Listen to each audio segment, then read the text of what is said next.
Hola amigas y amigos, hoy nos encontramos en una nueva sesión de Hablemos de. En primera instancia quiero agradecer a nuestro invitado por la deferencia de aceptarnos en su casa. Para eso nos referimos a don Hernán Urrutia Millas. ¿Cómo estás, Hernán? Muy bien, muy bien. Nuestro amigo invitado hoy o fue asesor cultural de la Ilustre Municipalidad de Valdivia, gerente de la Corporación Cultural de la Ilustre Municipalidad de Valdivia y director regional del Servicio Nacional de Menores. En ese momento cuando Valdivia todavía dependía de los lagos, o era parte de la región de los lagos. Primero que nada, ¿quién es Hernán Urrutia? Bueno, para bien o para mal, un valdiviano, porque Ya. nací aquí hace muchísimas décadas, estudié en el Liceo Armando Robles,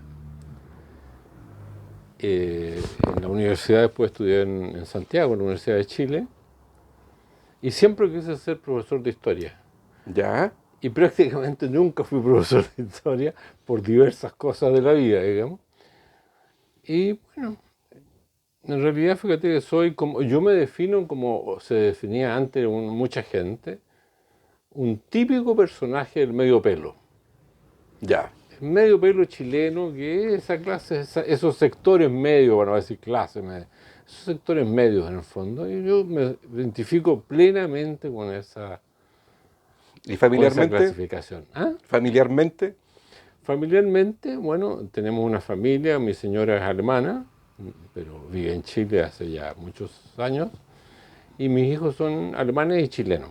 Tengo dos, Ya. mi hijo Sebastián, que es físico y es profesor de la Universidad de Uchal, y mi hija, que es profesora de artes visuales y que vive en Alemania.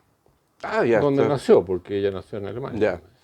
Está de siempre allá, o sea, imagino que... No, se fue hace como 4 años. ¿Ya? Ella estudió aquí en la Universidad de Uchal, después fue profesora del colegio alemán, le gustaba muchísimo, pero la entusiasmamos y yo creo que fue positivo de que volviera a vivir una temporada en Alemania y que después decidiera si volvía o no, qué sé yo. Y está muy contenta en Alemania, nos viene a ver una vez al año. Se echa de menos, imagino. O sea... Y eso, es que quizás hay que explicar un poco. Yo viví 17 años en Alemania. Ah, ya. Entonces, mi señora es alemana. Entonces, para nosotros eso es la posibilidad de tener esos dos mundos juntos. No totalmente separados, no alguien se vino y ya se quedó para siempre. Mantienen el nexo. Claro, y entonces ha sido muy, muy positivo. Tenemos familiares, además de mi hija. Ya. Mi señora tiene como varios hermanos, nietos, etcétera. Entonces, tenemos ese contacto vivo. ¿Y alguna posibilidad de viajar? ¿O viajan ustedes en alguna oportunidad? Mi señora viaja más seguido. Ya. Yo siempre digo, ya, este año voy a viajar, pero lo vamos a postergar. Pero sí, me gustaría viajar también. Sí. ¿Recuerdos allá todavía? Imagino de Claro, los años desde el 2003 fue la última vez que fui a Alemania. Y me gustaría volver, sí, seguramente lo voy a hacer. ¿Cómo fue esa etapa de asesor cultural de la Municipalidad de Valdivia? Mira, fue una etapa muy creativa y fue muy positiva. Y fíjate que con el correr de los años, tengo que contar que en el fondo se lo debemos a dos personas que ni sospecharon que esto iba a ocurrir. Uno fue el escritor Ariel Dorfman y el otro fue el escritor Antonio Escármeta. Ya. ¿Y por qué? Porque cuando estábamos en el exilio, al Ariel Dorfman, que tiene una fantasía fuera de lo común totalmente, se le ocurrió formar una corporación europea y mundial, cósmica casi, que ayudara a los artistas chilenos que estaban tanto en el exilio como los que estaban en Chile. Ah, pero bueno. Entonces se creó, Ariel vivió en Holanda parte de su exilio y otra parte en París, y después se fue a vivir a Estados Unidos. Y en eso él formó en París la Sociedad de ayuda social, legal, con franceses, qué sé yo, de ayuda al arte y a la cultura chilena. Y me pidió a mí que hiciera lo mismo en Chile. Alemania. Ah, en Alemania, ya. Sí. Entonces, y Skármeta llegó de repente a vivir a Alemania también. No, no sabía alemán, pero aprendió después. Entonces, yo me puse en contacto con profesores de la Universidad de Münster, donde yo vivía, muy entusiastas, muy solidarios con los chilenos, y así formamos la Asociación por la Defensa de la Cultura Chilena, en Münster. El doctor Jürgen fue, Martin Jürgen fue el director, el presidente, y yo fui el vicepresidente. Yo era el único chileno, ¿no? Otros chilenos apoyaban, pero dentro de la institucionalidad era eso. Y eso fue mi práctica. O sea, voluntario, todo esto era un trabajo voluntario, Sí, era fundaciones sin derecho a lucro, digamos, claro. Yo estudiaba y trabajaba en otras cosas, y el profesor hacía clases en la Universidad de Münster. Pero fue surgiendo esto. Así conocí a Heinrich Böll, premio Nobel de Literatura del año 72, me invitó a su casa, conocí a su hijo, y fuimos conociendo a muchos pintores, a Nemesio Antunes, a diversos artistas, para apoyarlos en armar conciertos, exposiciones de ellos, de distintos tipos. Entonces, cuando yo llegué a Valdivia, venía gracias a un programa de cooperación alemán, Ya. en que me pagaban el 60% de mi sueldo durante 2 años. Y al término del cual una cantidad importante de dinero, y me pagaron el contenedor para traer mis cosas. Entonces tú comprenderás que era un programa bien generoso para poder volver. Por supuesto. Ahora, tampoco me iba a venir yo por el amor a la cordillera. No, por supuesto. O sea, porque ya aterrizo en Chile y con familia y con 2 niños y hago, digamos. No me voy a poner a cantar o no. Exactamente. ¿Te fijas? Entonces vine y dije, ya, ¿cómo en 2 años no voy a encontrar un trabajo? O sea, ya ahí tengo tiempo. Y lo otro lo había hecho como hobby, es todo ese contacto, conocer a, no sé, a Daniel Biglietti, el uruguayo, o sea, en fin, toda la gente se fue. Y de repente me llama Gonzalo Espinosa, quien yo no había visto en mi vida. O sea, primero me llamó un amigo chileno que estaba en Alemania y me dice, tienes que llamar a Gonzalo Espinosa, que va a ser alcalde en Valdivia, qué sé yo, porque él estuvo acá en Alemania y le contamos lo que tú hiciste, qué sé yo, y él quiere formar una corporación cultural. Yo dije, pero yo no lo conozco, no soy del partido de él, ¿cómo lo voy a llamar a raíz de escopeta? Claro. No, si tienes que... Bueno, y así surgió ese contacto y Gonzalo fue muy generoso, vino a verme acá, ¿dónde estás? Me dijo, bueno, yo vivo en Baqueano, y él vino acá. Yo no tenía apenas dónde sentarme, creo que tenía 2 sillones, una cuestión, porque venía llegando, digamos. Y ahí conversamos y me dijo, yo quiero formar una corporación cultural y quiero que tú me ayudes. Así nació. Él no había asumido como alcalde todavía, estaba en ese periodo que Campaña. Claro. No, había sido electo ya, pero en el primer sistema, si no se acuerdan, se elegía a los concejales, y los concejales después se juntaban y elegían al alcalde. Estábamos en la primera etapa en que se había elegido, ya él había sacado muy buena votación, y todo, pero no había sido todavía nombrado alcalde, estaba electo como concejal. Pero era lo más probable, era el más votado, el partido que tenía más concejales, en fin. Y bueno, así de repente llegué a la municipalidad como asesor cultural, ¿te fijas? Con la misión de crear una corporación cultural municipal, en espejo de el trabajo que había hecho como hobby en Alemania. Como consultas, o sea, volviendo un poquito atrás, sin ir al contexto, ¿cómo fue el vivir como exiliado en un país, imagino yo, desconocido en primera instancia? Desconocido, y te debo decir que en la parte de lo que yo soy muy malo para aprender idiomas. Yo siempre digo, hay gente que tiene muy buen oído, que no es mi caso, por eso jamás he cantado para salvar al distinguido público. Y a mí me cuesta mucho aprender una cosa por oído. Entonces, aprender un idioma para mí fue difícil, no fue fácil. Yo diría que para todos los chilenos que llegamos a Alemania por motivos políticos fue difícil.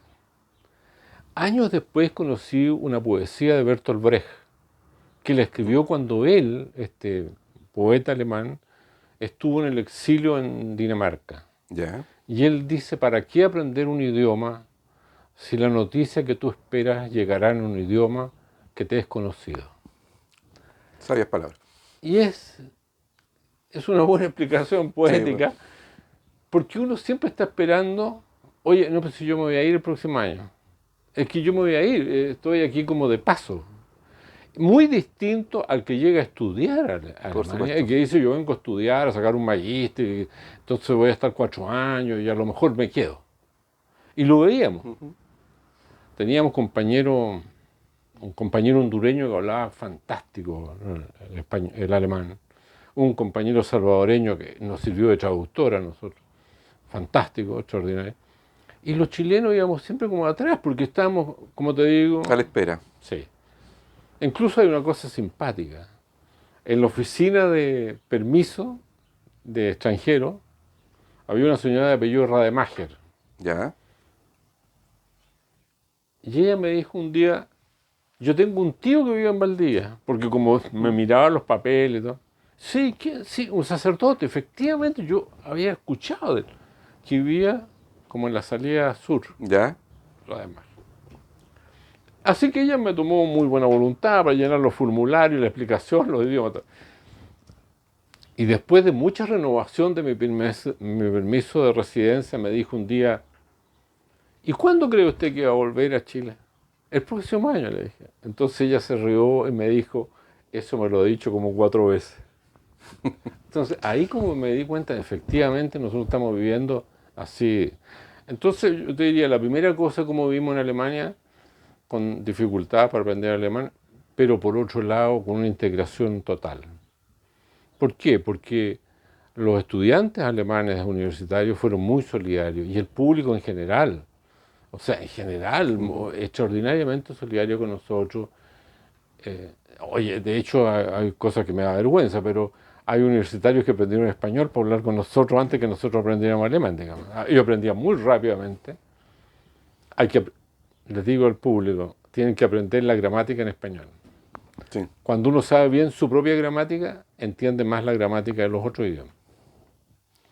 Fue muy agradable. Para a mí yo no tuve ningún problema de integración ni de nada, pese a que a las 4:30 cuando se pone oscuro el cielo, claro, cierta desazón, ¿no?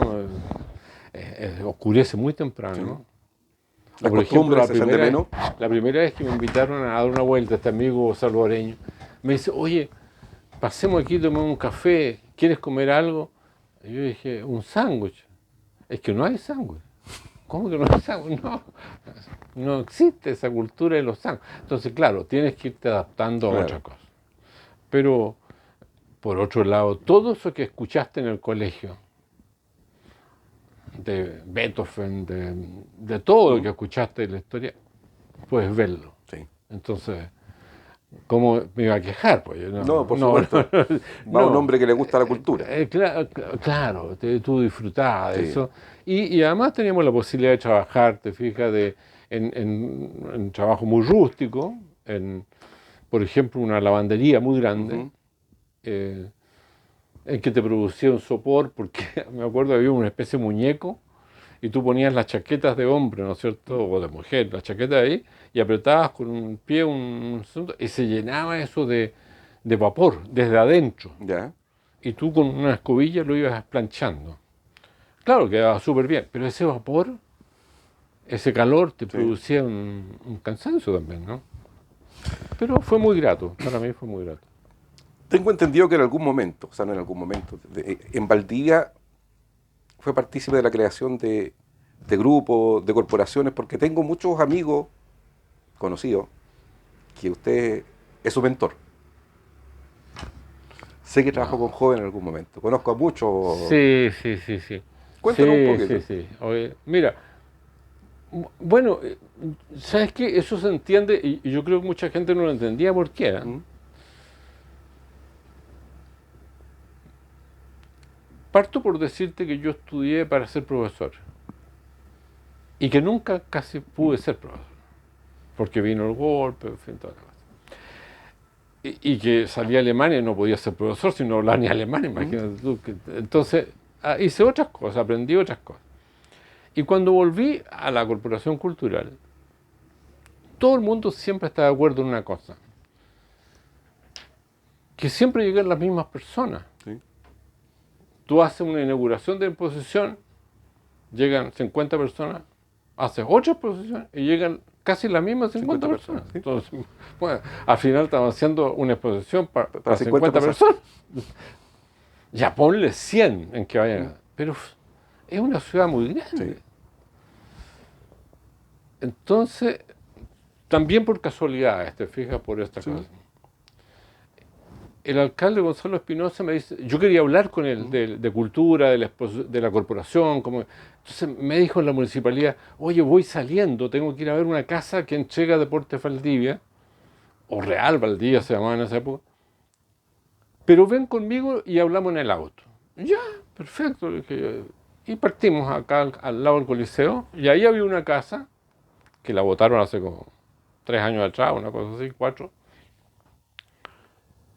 en que había, efectivamente, estaba Deportes Valdivia, no sé si recuerdan, en una época se llamaba Deportes Valdivia, después Real Valdivia, después Deportes Valdivia, en fin. Y la cosa es que habían abandonado esa casa. Y yo ahí viendo que el alcalde recibía y le entregaban, bueno, y aquí está la casa, y en fin. Y yo le pregunté, ¿y qué van a hacer con esa casa? No sé. Dije yo, esta es la mía. ¿Y por qué no me la dan a mí? ¿Y tú qué vas a hacer con esa casa? Una casa para jóvenes. ¿Por qué? Porque también tiene que ver con la experiencia anterior, te fijas. En Alemania existen esas casas. Las Creative House, las casas de la creación, existen muchas otras. Yo incluso, mira, buscando esta semana unos papeles encontré ejemplos de esto que hay en otros países. Y que yo los tenía. ¿Ya? Distinta, no fue igual, pero una casa para jóvenes. Entonces yo dije, esta casa fuera de la municipalidad va a permitir que vengan jóvenes, no que tengan que subir al 3er piso ahí a la sala de convención, al 4 casi, o sea, no, y que se cierre a tal hora y no puede entrar nadie, no, esta cosa. Y al lado del Coliseo donde se hacen espectáculos, y yo traté de hacer cosas como ballet, trajimos 4 grandes ballets y todo eso. Bueno, y así surgió la Casa Valdivia Juan. Yo digo, no vamos a ver Casa de la Creación, pero Casa Valdivia Juan, porque es para los jóvenes. Y al comienzo hicimos unos talleres, y siempre recuerdo con humor, porque teníamos muy poca plata. La nada misma. En la cultura siempre suele pasar lo mismo. No, y esa época, mira, era muy raro, porque como era nuevo, o sea, este asesor cultural, o sea, apenas tiene... ¿Qué va a hacer este gallo? O sea, y la plata que le vamos a dar a él no la vamos a invertir en esto otro. Entonces, era como, oye, disculpen, me podrían dar algo, unos pesitos. Bueno, claro. Entonces, pero estaba la cosa que el alcalde, de hecho, yo quiero tener una corporación y por lo tanto había un compromiso. Si no, ¿para qué íbamos a hacer todo eso? Exactamente. Entonces hicimos, creo que 4 talleres, uno de ellos fue de aeróbica, y esto me da mucha risa porque yo no he tenido ninguna relación ni con la aeróbica ni con los deportes, fuera que mi padre fuera un gran deportista. Pero fue el taller más exitoso. Tan exitoso que juntó a 100 personas y hubo que hacerlo en el Coliseo, porque en la casa no podíamos meter 100 personas. Y el problema vino después. Me dijeron, ¿sabes cuál es el problema? Llegaron de los 100, 3 eran hombres y se fueron. O sea, con esa tremenda cantidad de mujeres, 3 hombres se sintieron incómodos. Entonces se fueron. Bueno, pero esa fue nuestra entrada al mundo de los jóvenes, pues hubo de pintura, de máscaras, de teatro, de cosas. Y prestábamos la casa para hacer un taller de teatro, por ejemplo, que el taller de teatro era del Liceo de Niñas, pero no tenía donde funcionar. Entonces llegaban ahí. Y los chiquillos que andaban ahí servían a veces de extra, Yo creo que tengo un video viejo por ahí que leen, le dicen, oye, a ver, falta un personaje, entonces lee tú lo que ya, y el otro leía el personaje. Mira, fue tan exitosa la Casa Valdivia Joven que fue incomprensible por qué mucha gente la veía con sospecha en el fondo, de que, oh, pero que se juntan mucho y que demasiado, y que hacían conciertos rock. Y yo le preguntaba, el Teatro Rococo, hay que explicar en esa época que el Teatro Rococo no estaba terminado, Claro. ¿no? Estaba la cosa de cemento. Entonces yo se los prestaba y hacían conciertos de rock y qué sé yo, todas esas cosas. O con tocatas, como se llamaban, Sí. fuera del Coliseo, hacia la calle, ¿no? ¿Mm? No me acuerdo cómo se llama esa calle que está... ¿Y Errázuriz? Errázuriz, claro. Hasta el Jumbo. Entre el Por Coliseo y Errázuriz, ahí, donde a veces estacionan camiones Sí. ahora. Ya, ahí hacían esas tocatas. Y fue muy bonito, porque además ellos, mira, venía el verano. Todavía tengo fotos. Uno de estos, Ricardo Bachman, hoy día es doctor de Derecho y trabaja en una universidad en España. Pero don Ricardo apareció cuando era joven ahí, como emperador, arriba de un barco, en la noche valdiviana, y con otros, don Eduardo Lors también, con una trompeta, qué sé yo. Bueno, fantástico, y esos eran jóvenes que estaban ahí, entonces involucrados en todas las actividades culturales que teníamos, ¿te fijas? Gratis. O sea, estos se disfrazaban, trabajaban haciendo el barco, toda la cuestión, todo era gratis. Entonces, pero tenían la posibilidad. Yo le explicaba a alguien, imagínate un chiquillo que jamás ha visto ballet clásico y de repente ve a las bailarinas rusas del Bolshoi y no solamente las ve, tiene que ayudarle a bajar el equipaje, a montar toda esa cuestión en el Coliseo, o sea, ser parte del asunto. Después no te van a explicar, oye, no, es que existe el ballet. No, tú estuviste ahí, lo ahí. viste, y te gustó, y fuiste al otro, y fuiste al otro, y fuiste al... Entonces, claro. Bueno, hoy día en Valdivia no existen ese tipo de espacios. Hablando de lo mismo, como experto en cultura, por ocupar un término, ¿qué nos falta hoy día para esos espacios? Me imagino, pienso, teniendo esos espacios se reduciría bastante delincuencia, droga, porque no existen espacios de ese tipo hoy en Valdivia. ¿Qué nos falta a Valdivia para tener eso? ¿Sabes lo que nos falta? No es ni plata, ni espacio, ni nada. Es la capacidad de trabajar en redes. Es muy simple. ¿Qué espacio tenían los que formaron la Universidad Austral? No tenían ninguno. El espacio que tuvieron fue arrendar una sala en el Club de la Unión para reunirse ellos y decidir formar una universidad. Fíjate. La Casa Valdivia Joven era un espacio chiquitito. Era una casa vieja que el alcalde hizo que la pintaran y me arreglaran el techo. Y nosotros pues juntamos plata y le cambiamos algunas planchas de zinc y todo. Pero era insignificante. El califón de la clase lo compramos con ayuda privada. La cocina la conseguimos. La panadería de Lehmann nos regalaba el pan. Entonces, era la nada misma, pero era la capacidad de trabajar con otra gente, de conjuntarse. Yo creo que cuando se habla del individualismo hoy día, a mí no me parece mal el individualismo cuando dices yo tengo que preocuparme de mí. Claro que sí. La primera obligación que Por tiene supuesto, cada persona uno. es preocuparse de él. Po. Levántate y anda. O sea, Exactamente. preocúpate de ti. Po. Pero uno no anda solo. Po, y además, ¿para qué va a andar solo? Siempre se necesita de otra Nadie persona. quiere andar solo. O sea, uno necesita vivir con otro y uno quiere vivir con otro. Exactamente. Entonces es mentira que seamos tan individualistas. Es mentira. Pero entonces ten el valor de decir, me voy a juntar con otro y voy a hacer cosas. ¿Y qué es lo que quiero hacer yo? No partas de abstracto, no, ¿qué es lo que quiero hacer yo? ¿Te gusta esto? Hazlo. Y búscate a otros. Sí. Entonces, yo creo que eso es lo más importante. Fíjate, perdona Sergio, mira, No, cuando no se hay dice problema, cultura, y yo fui enfático en eso, en que si alguien busca los estatutos, que con tanta paciencia el Alfredo Umbalé, el abogado de la municipalidad, los hizo, y me preguntaba y consultaba. Por ejemplo, una cosa, él me dijo, entonces tú vas a ser el director. No, le dije, no el director. El gerente. El gerente director. No, nada que el gerente director. El gerente. Yo quiero manejar esto como una empresa. Nada de que me cataloguen así de director, que voy a hacer un andar. No creo que esta cosa. Y quedó como el gerente. En otra cosa, uno decía, la cultura, las artes, la literatura, sí, y la ciencia.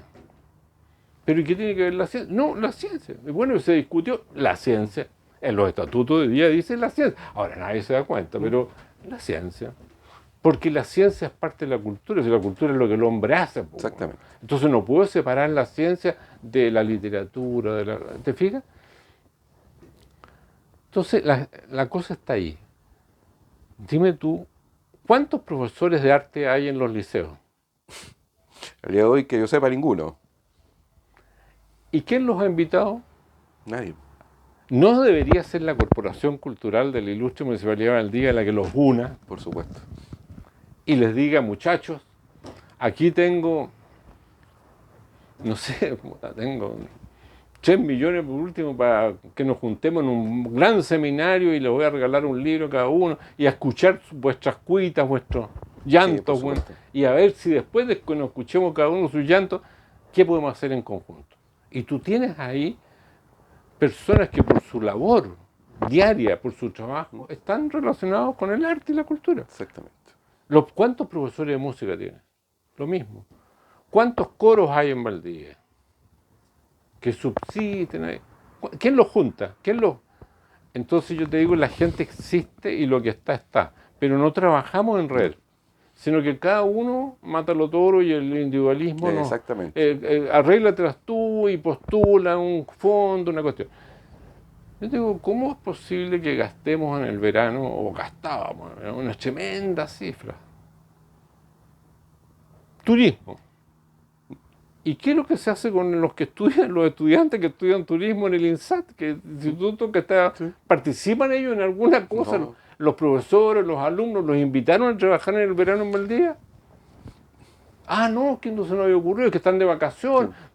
O sea, ¿te fijas? Claro, o sea, no hay Sí, ninguna actividad para ellos en verano en caso de esto de vacaciones. claro, pero tú podrías en el invierno ponerte de acuerdo con ellos, ustedes van a hacer esto en el verano y vamos a Claro. trabajar aquí para que en el verano ustedes tengan ingresos y todo lo demás. Y vamos, ¿cuántos campamentos se hacen? Mira, el Simposio de Escultura nació así.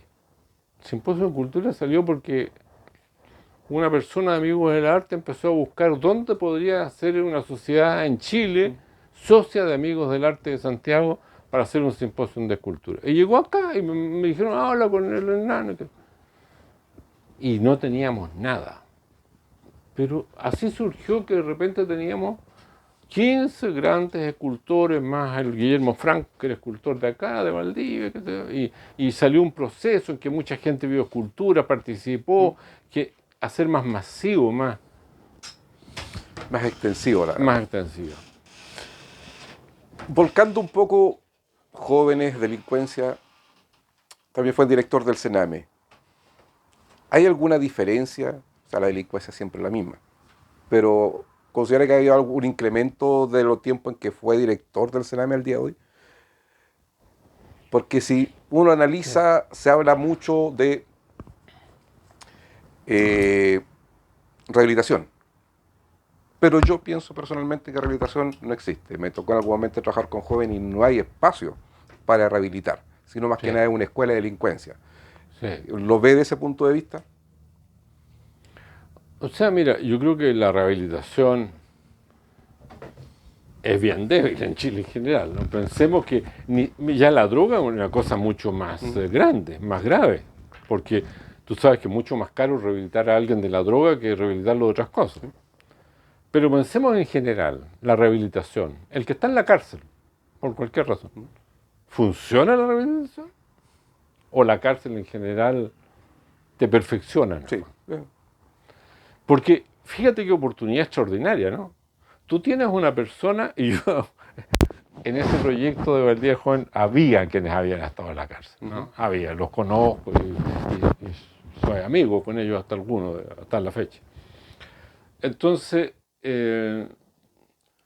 tú dices, bueno, tienes a una persona 3 años ahí, 5 años, tienes todas las posibilidades de influir en esa persona. Pero tú tienes que ser capaz de influir. Exactamente. Y sabes qué, aquí hay una cuestión bien divertida. Quiero que lo traten de entender bien en qué sentido lo digo.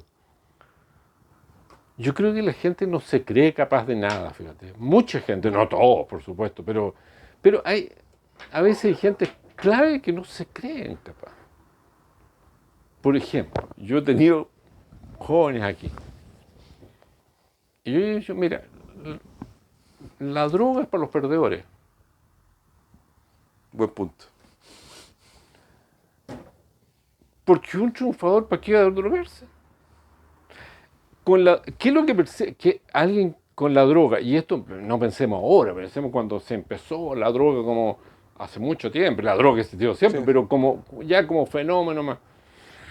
Uno dice, no, es que los artistas, claro, los artistas lo hacían para probar, porque los sentidos, la psicología, la cuestión. Ya, pero después. Pero en el fondo, cuando tú tienes un problema y buscas la droga como solución, después tienes dos problemas. La droga y tu problema que tenías antes que lo conservaste. Pues. Entonces, no sirve mucho. Pues. Mira, si tú conversas con un cabro que usa, y tú le dices, mira, en el fondo no estás creyendo en ti mismo. Porque esa es la cuestión. Tú esperas que algo te solucione, que algo te haga sentir especial, una sensación, una visión, que algo, esta cuestión te va a... Que me ilumine. ¿Sabes qué? Esa iluminación no llega así. Tenéis que buscarte en ti mismo nomás. Sí. Y no la vayas a encontrar. Pues, o sea, porque no encontró a nadie antes, entonces tampoco la vas a encontrar tú. Pues, lo más probable es que vayas a perder tu tiempo, tu plata y tu cuestión. Entonces, pero tú eres capaz. Yo creo que tú eres capaz porque tú puedes hacerlo todo. Puedes, y ahí buscar gente que ha sido capaz de eso. Pero si tú le vas a decir, no te drogues, por eso te hace mal, y que mucha plata, qué sé yo. No, pues ese tono pues, no convencía a nadie. Yo pasé por la plaza ayer y vi unos estudiantes ahí, uno que estaba medio... Casi me devuelvo y dije, este cabrón está jugando con el otro, no sé. Pero yo creo que allí donde veamos a alguien que sea joven y que esté, uno tiene que decirle, oye, compadre, la vida es pura ganancia. Sí.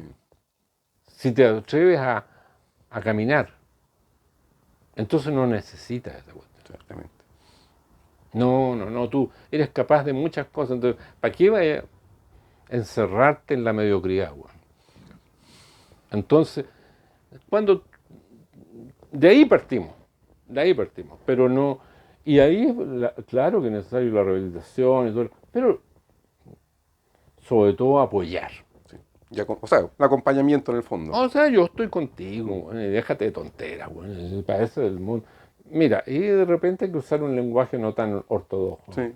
No lo puedo decir aquí, pero en algunos yo he dicho, mira, esto de estar buscando sensaciones, sí. Bueno, no vamos a soltarnos esta parte, pero no. La cuestión no va por sensaciones y cuestiones así, pero eso se puede lograr de muchos medios, pero sí. No.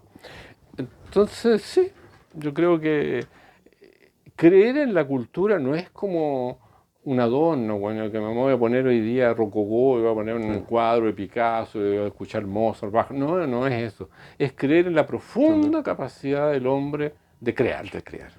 De frente a un desafío, frente a la vida que me trae un desafío, esto.